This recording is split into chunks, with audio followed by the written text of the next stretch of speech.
The second DLC for Farming Simulator 25 has been announced, the Plains and Prairies pack. It will be released on Tuesday, June the 3rd, 2025. It features 21 pieces of equipment from 9 different manufacturers, 3 of which are brand new, including Ford. Yes, Ford tractors are coming to Farming Simulator as a licensed brand for the first time ever, meaning players on Xbox and PlayStation get to use them now. As a quick disclaimer, Ford tractors are part of the C&H group, like case of New Holland, and therefore are not affiliated with the Ford Motor Company. So no, Ford trucks are not coming to Farm Sim. Just wanted to clear that up. This pack is included in the Year 1 Season Pass. If you've got that, you will receive the DLC as part of it. A pricing was not provided to partners as an early access. However, we will have that listed down in the pinned comment, as well as link for pre-orders on PC.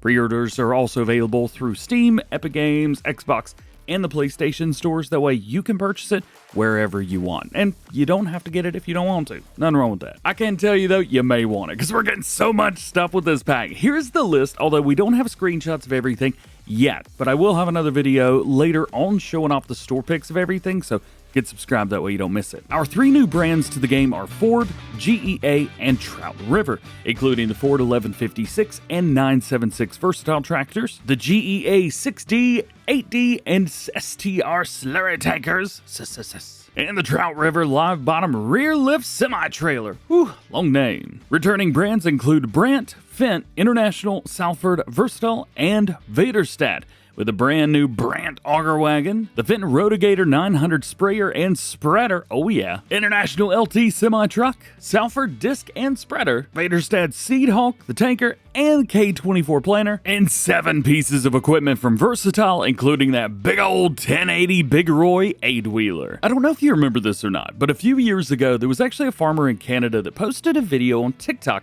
of Giant Software scanning some of his Versatile tractors, and these were part of that. So we've technically known about some of this equipment for years. It's just finally here. This is a monster pack. It's got a ton of massive equipment for all those big, large American farms, whether that be North or South American. I'll also say this, I'm slightly disappointed that there were no combine harvesters like Gleaner or maybe something like that. This would have been the perfect pack for that. Along with the announcement of the pack, there was also a blog with some more information. Welcome Ford to Farming Simulator, a pioneer of industrialization. The Plains and Prairies pack brings 2 classic Ford tractors to the game, alongside legendary machines like the versatile 1080 Big Roy, the modern Fendt Rotigator 900, and more.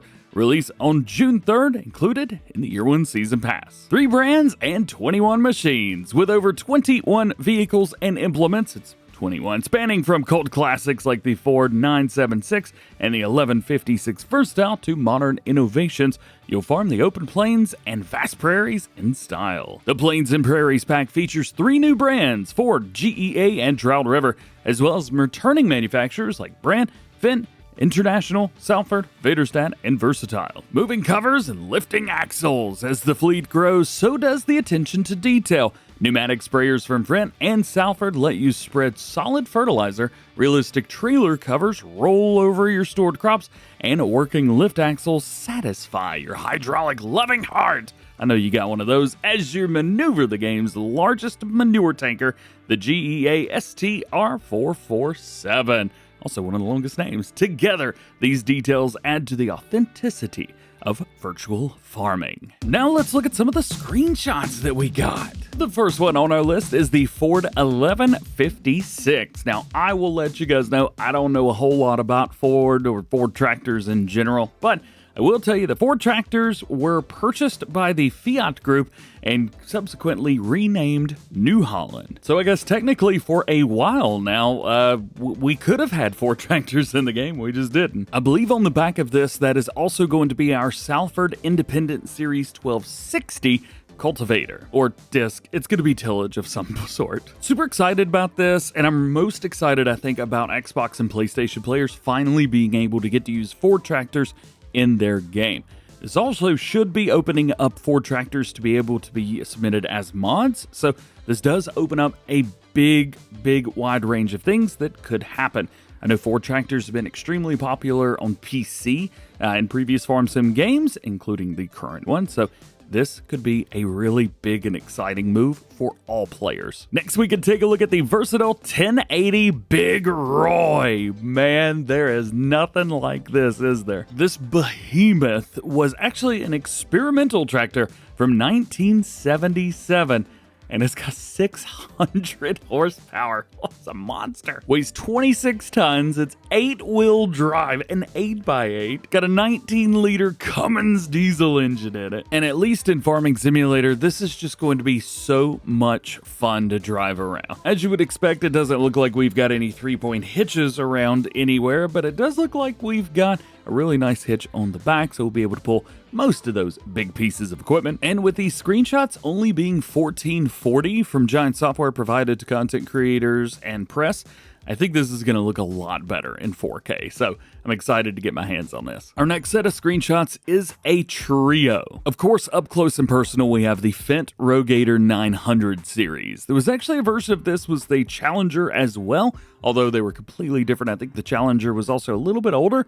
I don't expect to see the Challenger. We weren't mentioned or talked about it. Wasn't mentioned, nothing like that, so I don't expect it. I don't even know why I brought it up. Can we back up? Let's back up. The Fendt! Oh my goodness, I'm so excited. So far, we only get screenshots of this guy with the spreader on the very back of it, but in real life, we also have a sprayer version as well, and I would expect to see that. Probably hard to miss that Trout River Industries trailer in here as well. The LBRL, the live bottom rear lift. LBRL. That seems like some kind of cheat code. And interestingly, the trucks seem the same but different. I'm not exactly sure how to say this, but the first screenshot actually has international mud guards on the back. Whereas the second screenshot, which appears to be just a different view from this, is a Mac. I don't know how or why they decided to change that up, but hey, just so you know, they're a little different. One of the tractors I'm definitely the most excited about is the versatile Nemesis. This also has that V7 front loader on there, so that's pretty cool. And it's nice that we get something a little bit smaller and a little less wild and crazy. This is more my speed right here. I also think this is definitely going to be one of the tractors that everybody needs to be upgrading to as soon as this comes out. And lastly, we got to talk about one of these semi-tankers, the GEA STR 447.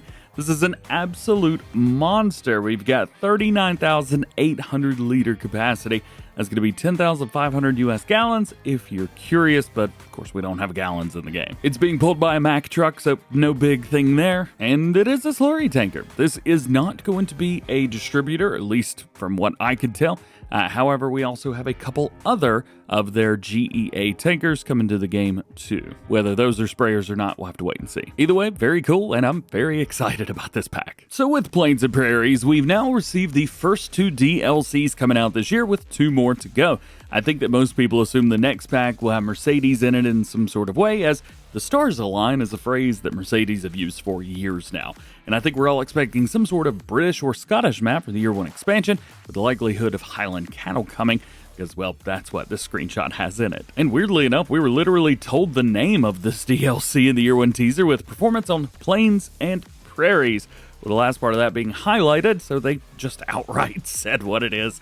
There's a lot in front of us still, and I'm really excited about the new DLCs as well as this one, and I'm still enjoying Nexat too. I just hope that everything else is in tip-top shape with the game before the release so that we can all enjoy them without having to worry about other stuff. And there you go. That is all the information that we've got today on the second DLC for FS25, Plains and Prairies. I'm really interested to hear what you've got to say as well now, so please let me know your thoughts down in the comments. If you want to pre-order Plains and Prairies, you can do that right now via my link in the pinned comment or through the game store of your choice. Of course, you can always wait until after the pack is released for reviews to be in to see if it's something that you even want or not. Nothing wrong with that. If you like this video, you can drop a like on it, get subscribed if you're new, that way you never miss any future DLC information or anything else going on in the world of Farming Simulator. Hope you have an awesome day.